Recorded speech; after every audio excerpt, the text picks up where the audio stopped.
Okay guys, welcome back. So some of you, because I was a doofus and I wrote the wrong page number for the homework, did this lesson for homework yesterday. So if you did that, then you're a little bit ahead. You can see basically if you were able to do that homework, you know that it's really just the same thing as what we did yesterday with one extra step. But if you did do that homework yesterday, you can just do yesterday's homework tonight without losing any points or anything, okay? But today we're going to talk about percent increase and decrease. Okay, so in the last lesson we learned a really quick way to find a percent of a total, and in this lesson we're going to develop and understand methods for increasing and decreasing a number by a certain percent. So we're going to start off with just the increases. So right now agronomists are studying how quickly the population of an invasive species of beetle will increase in a controlled farm setting. They calculate that the population is increasing at a steady rate of 6% per week. At the beginning of the week, the population was 350 beetles. So we're going to find the population of beetles a week later, first by finding the 6% of 350, and then we're going to add it to the original. Okay, so what we talked about yesterday is that we can write 6% as a decimal. So we can move the decimal over 2 places and fill in with a 0 if we need to. So that's going to be 0.06. And we're going to multiply that by 350 using your calculators, of course. And you will find that that is an increase of 21. Okay? So now, in order to find the new population, you're going to take what you started out with, which was 350. And you're going to add that 6% increase, which was 21, to the original. And you get 371. And that's your answer, okay? For part B, we're gonna find the population of beetles a week later by just doing one single multiplication. And we wanna see why it works. So basically, what we wanna do here is think about if we're adding 6% to the population, we had 100%, right? Now we're adding 6%. So you have to be able to think of this as adding 106%, not adding, I'm sorry, of finding 106%. Okay, does that make sense? I hope. So what we can do instead of doing this in 2 separate steps, which you totally can do, hold on a second. My children need to lower that volume there. Thank you. Pardon me. Yes, we're all at home together over here too, so. All right, so we have 106% that we're ultimately finding here.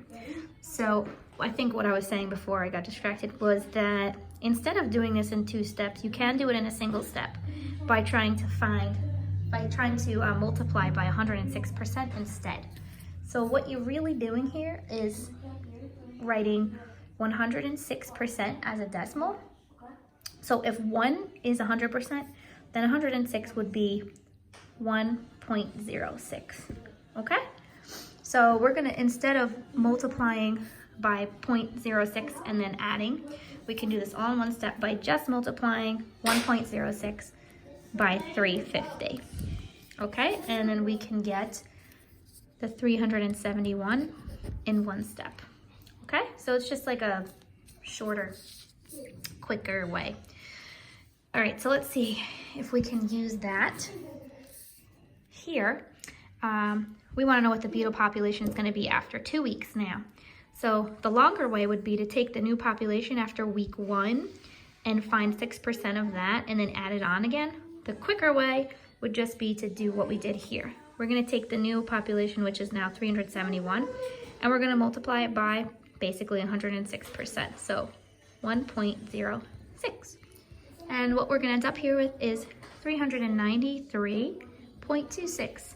And of course, we can't have 0.626 of a beetle, so it's gonna just be rounded down to 393 beetles. Okay? So those of you who did this homework yesterday on accident, well, not on accident because I put the wrong page, you probably did it this way, which is not wrong, it's right, but we're trying to practice it this way in this lesson, okay? So we're gonna just do 3 really quickly, trying to see if we can get used to this, adding it to the 100% thing here. So first thing we're gonna do, and they don't want us to round here. First thing we're gonna do is we're gonna try increasing 440 by 12%. So think about it. If we were finding a percent increase, what we would do is we would find 12% of 440 and then add that on. So what we're really doing is we're really finding 112% of 440. So what we want to do is we want to write this as a decimal, which would be 1.12, and we're going to multiply that by the 440. And that's it, guys. That'll give me 492.8. Okay, so I'll try the next one here. We're now going to try to increase 68 by 8%. So this is really going to be like increasing by 108%. So we're going to write that as a decimal, which is 1.08. And I'm going to multiply that by 68. And of course, using your calculators, we get 73.44. Okay? I want you guys to try this one. Pause this video for a second. Try this one on your own. Then when you unpause, you can check your answer against mine. Okay, here's the solution. Hopefully you guys actually paused it and tried it out yourself. The 3.5%, if it's an increase, that's really like 103.5% that you're adding on. So you change it into a decimal. Of course, same thing, we're moving our decimal twice over. So it's 1.035 times 120, and you get 124.2.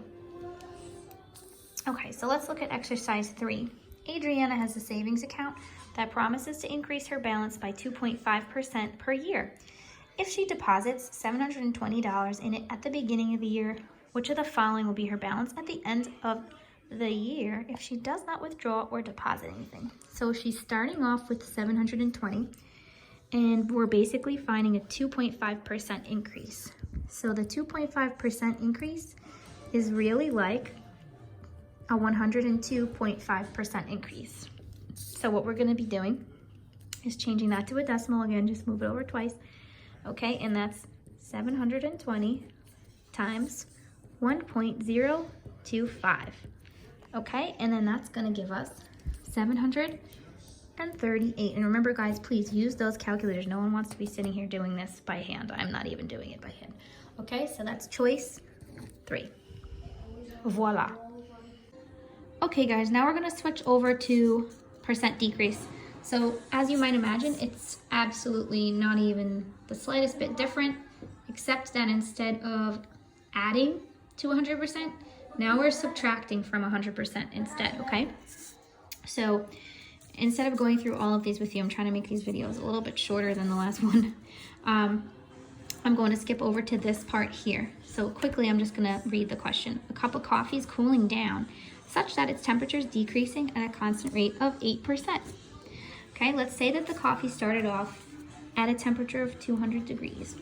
So if we're finding an 8% decrease, what we're really doing is we're finding the 8% of 200 and then subtracting it. So we're basically subtracting from 100%. So instead of adding to the 100%, what we're doing is we're subtracting. So what you're doing is you're doing 100 minus 8, which is going to give you 92%. So what we're really finding here is 92% of 200. So same as before, we're just going to write this as a decimal, okay? And that's what we're going to multiply by 200. Okay, plug that right in your calculator, and you find that you're going to get 184 degrees, okay? All right, so we're going to skip over this for now. Just trying to make it a little shorter for you guys. So let's try these ones that we want to be fluent with, so to speak, okay? So the enrollment of students at a school is decreasing at a constant rate of 5% each year. So the first question is, what percent remains after 1 year? So if it's 5%, this is how we're figuring out the percent. We are subtracting that from 100%. So that's 95%, that's what's left. So instead of multiplying by the number that's more than 100, we're subtracting it from 100 now. So if the population is 2,300, we want to find the percent decrease of 5%. So instead of taking the double steps, just like we did before, we're going to take the 95 and turn it into a decimal, 0.95, and we're going to multiply that. And we'll find that it's 2,185. Okay? So let's try these. nice and quick. We'll do the same thing we did before. We're gonna do a 10% decrease of 620. I have to look at this 10% as 100 minus 10%, which is 90%, okay? So I'm gonna turn that into a decimal and I'm gonna multiply that by 620. And I get 558. Okay, next we're gonna decrease 2250 by 8%. Again, we wanna think 8 less than 100, which is gonna be 92%. Okay, so we're multiplying this by 0.92. Plug it in into your calculator, you should get, of course this is now money, so I'm gonna try to remember my units here, $20.70. Okay, so just like we did before, I'm gonna have you guys pause the video right here to try part C, and then when you're done, unpause it and check your answer against mine. Okay guys, here's the answer. So hopefully you were able to take the 3.5 and subtract that from 100 to get 96.5%. Then change that into a decimal. Again, if you're having trouble with that, just move it over twice to the left. And then we multiply that instead of the 3.5 and then the extra step. And you end up with 117.73. Final question. The cost of gasoline has decreased recently by 4.5%. If it started at $3.80 per gallon, which of the following is its price after the decrease?